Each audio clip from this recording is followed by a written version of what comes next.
my last journey to jaywalking is a vision.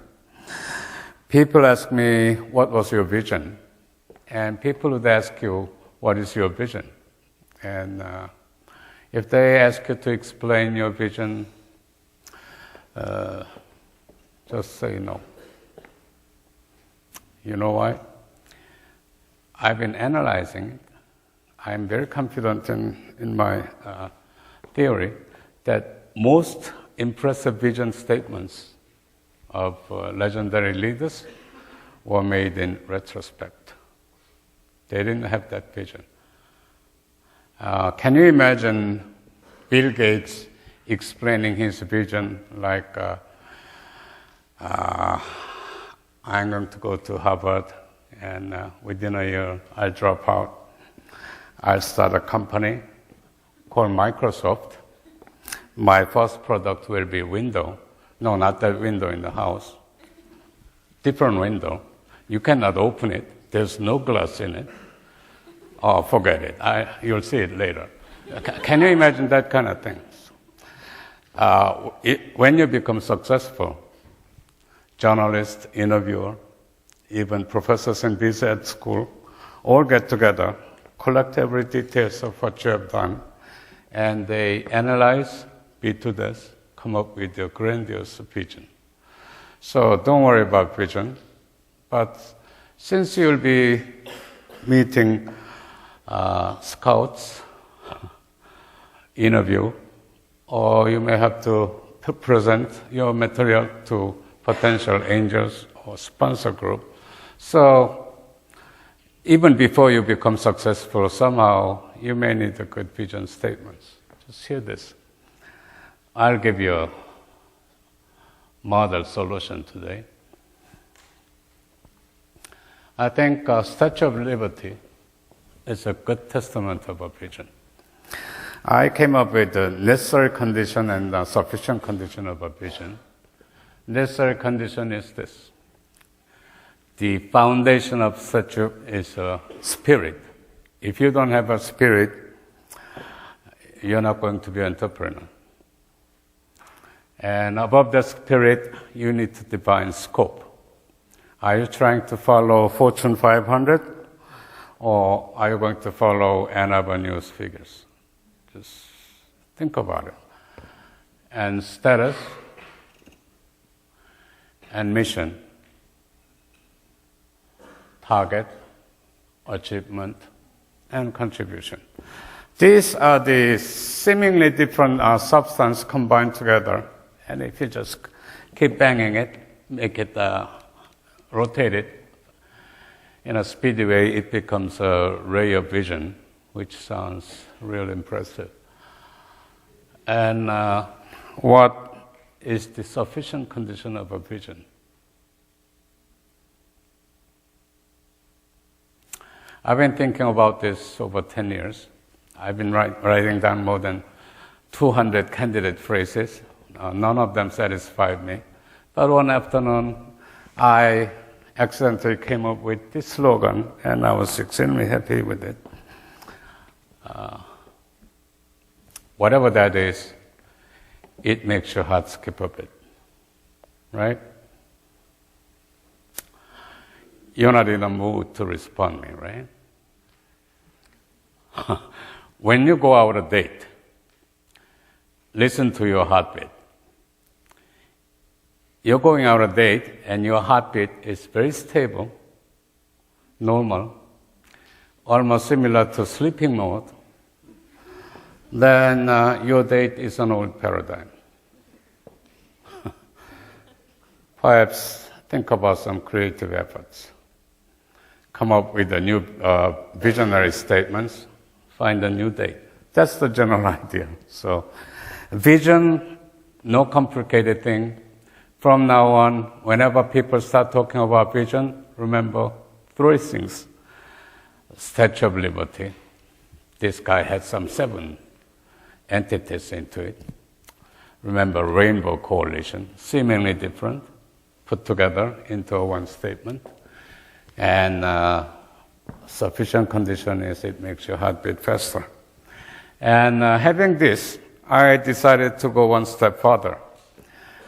You know, having these different types of creative efforts, like daydreamer, handyman, doorman, I began to wonder, you know, maybe we could classify leaders into different categories.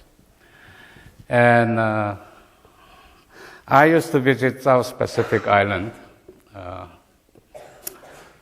13 years in a row. I had to visit every year. Stay there 1 month, mainly for sun tanning. I don't do anything, just lie down. And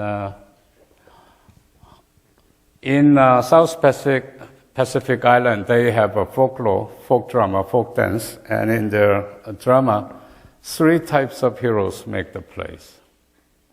One is destroyer. Second guy is creator. Third one is protector.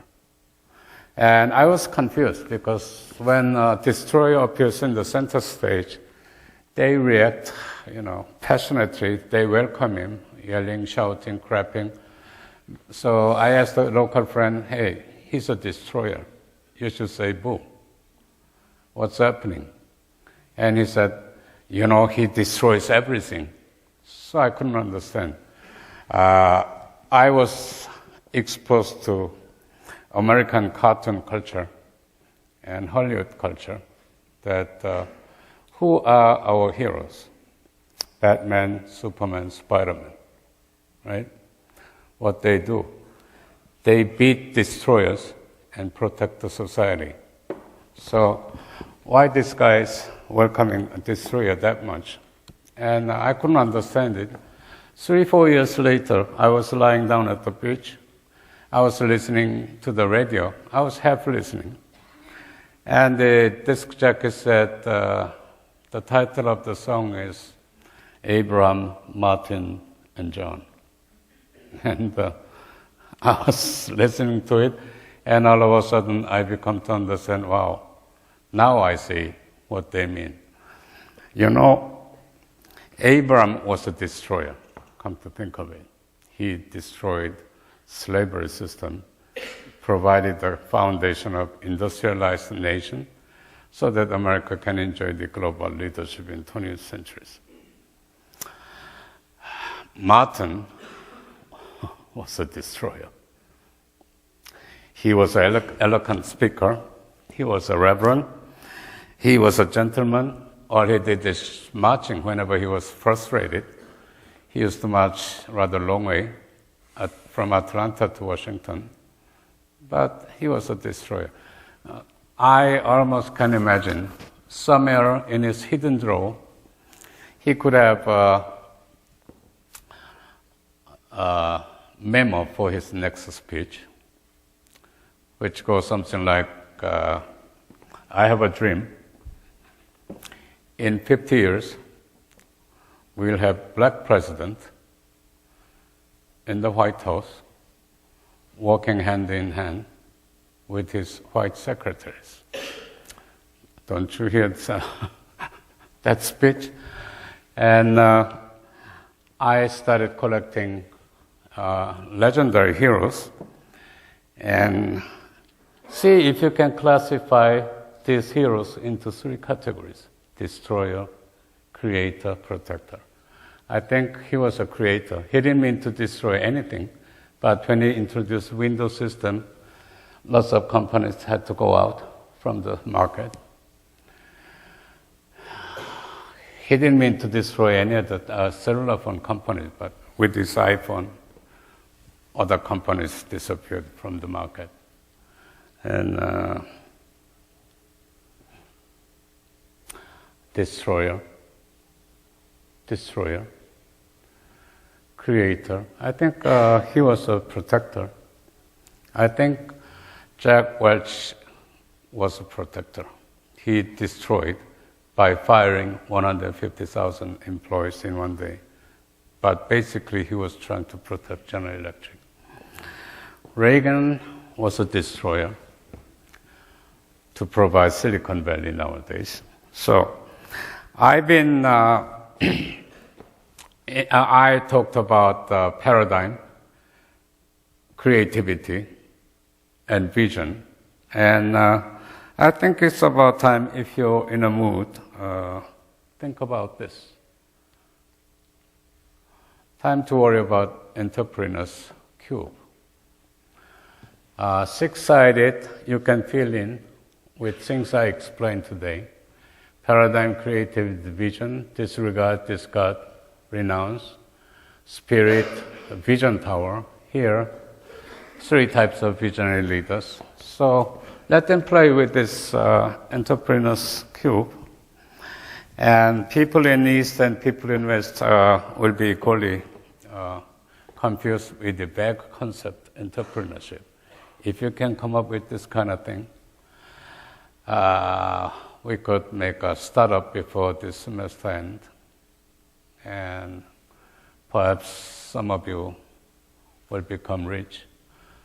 Those parents who want their children creative and want to become a leader, this is a must. They have to buy it. We're going to practice dual price system, in-state price for people like you, and out-of-state price for other people outside Ann Arbor. And if you become successful, make sure to spare a buck for David and I. David has to feed a large family. He's expecting new children pretty soon. And I'm getting old. I have to make reservation to Silvertown. They ask me upfront money, which is ridiculously large. So you have my friendly suggestion. I want you to be successful. You've been very kind. Thank you.